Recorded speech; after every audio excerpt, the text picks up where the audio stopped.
नमस्कार दोस्तों, स्टोरीज संसार के हिंदी यूट्यूब चैनल में आपका स्वागत है। आज की कहानी है एक अंतिम प्रयास। एक समय की बात है, किसी गांव में एक शिल्पकार रहता था। उसके पास बहुत दूर दूर से लोग आते थे, क्योंकि वो उस क्षेत्र का सबसे अनुभवी शिल्पकार था।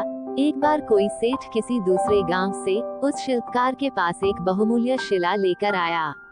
शिल्पकार उस बहुमूल्य शिला की चमक देख बहुत प्रसन्न हुआ, क्योंकि उसने ऐसी शिला आज तक नहीं देखी थी। पूछने पर सेठ बोलता है, यह दुर्लभ विदेशी शिला बहुमूल्य है।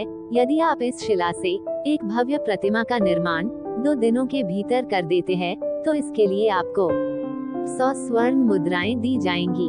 शिल्पकार 100 स्वर्ण मुद्राओं की बात सुन बहुत प्रसन्न हो गया और उस सेठ के जाने के उपरांत ही प्रतिमा का निर्माण कार्य आरंभ कर दिया और अपने औजार निकालकर शिला को तराशने लग गया। परंतु हथौड़े से प्रहार करने पर भी शिला ज्यों की त्यों रही। शिल्पकार ने हथौड़े से कई बार शिला पर प्रहार किए, किंतु शिला नहीं टूटी।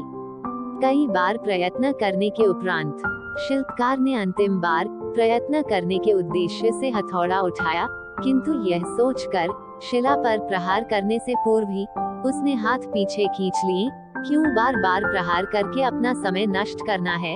जब कई बार प्रहार करने से भी शिला नहीं टूटी, तो अब क्या टूटेगी?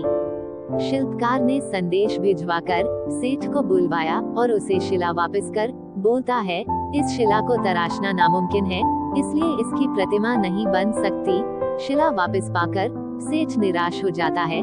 सेठ को निराश देख शिल्पकार उससे किसी दूसरे शिल्पकार से प्रतिमा निर्मित करने को कहता है और इसके साथ ही वह अपनी बात की सत्यता भी प्रमाणित करना चाहता था।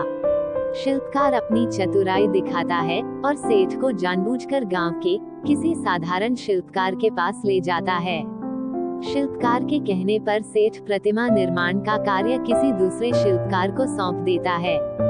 दूसरा शिल्पकार पहले तो घबराता है, क्योंकि उसे ऐसी बहुमूल्य शिला पर कार्य करने का अनुभव नहीं था, लेकिन फिर भी उसने सेठ के सामने ही उस शिला को हथौड़े और छेनी की सहायता से तराशना आरंभ किया और वह शिला एक बार में ही टूट गई।